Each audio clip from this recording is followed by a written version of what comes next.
सगळ्यात अगोदर आपण सुरू करूया संविधानिक तरतुदी म्हणजे काय, कॉन्स्टिट्यूशनल प्रोव्हिजन्स. संविधानिक तरतुदी म्हणजे काय, कॉन्स्टिट्यूशनल प्रोव्हिजन. म्हणजे हे संविधान बनवत असताना, ह्या संविधानाला कायदेशीर मान्यता मिळत असताना, त्या सगळ्या मान्यता मिळत असताना तिथं कोणत्या कोणत्या संविधानिक बाबी इन्व्हॉल्ड आहेत, कोणत्या कोणत्या गोष्टी त्यामध्ये इन्व्हॉल्ड आहेत, हे सगळं आपण शिकणार आहोत. सुरू करूया.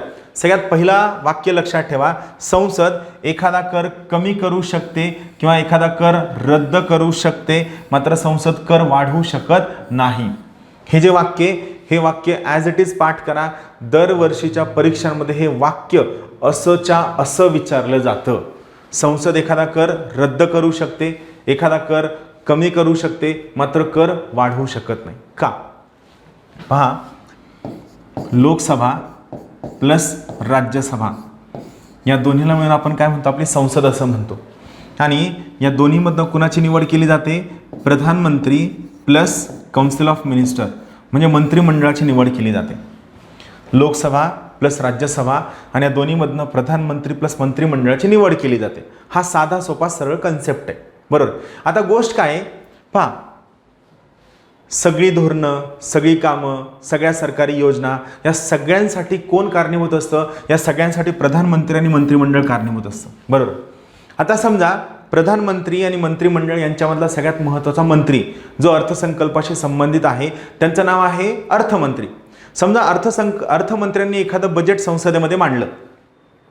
मग हे बजेट संसदेमध्ये मांडल्यानंतर त्यावर डिस्कशन सुरू आहे, चर्चा सुरू आहे, मागण्या मांडल्या गेल्यात आणि त्यावर आता मतदानाची वेळ आली. मतदानाची वेळ आल्यानंतर समजा अर्थमंत्री म्हणले की आपण GST 6% करू, पण संसद म्हणते नाही, GST आम्हाला 10% करायचा आहे. मला सांगा, तुमच्यावरचा GST 6%वरनं 10% वाढला तर तुम्ही त्या अर्थमंत्र्याला पुढच्याच मतदान करून निवडून द्याल का?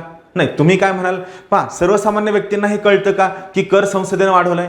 नाही. सर्वसामान्यांना काय कळतं, कर वाढवण्याचं काम आणि कर रद्द करण्याचं काम 100% कोण करतात, अर्थमंत्रीच करतात. आणि कुणाच्या सल्ल्यानं करतात, पंतप्रधानांच्या सल्ल्यानं करतात.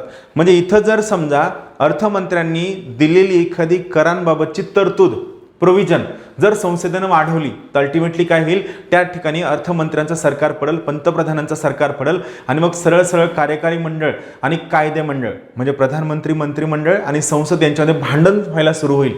आणि सगळ्यात महत्त्वाची गोष्ट, आपली संसदीय शासन व्यवस्था म्हणजे आपलं पार्लमेंटरी गव्हर्नमेंट हे कायदे मंडळ आणि कार्यकारी मंडळ यांच्या हार्मोनियस रिलेशनशिपवरती अवलंबून आहे.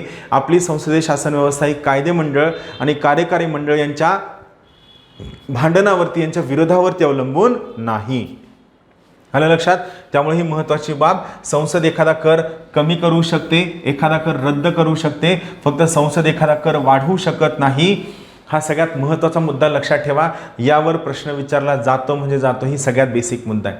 ही पहिली संविधानिक तरतूद झाली. आलं लक्षात?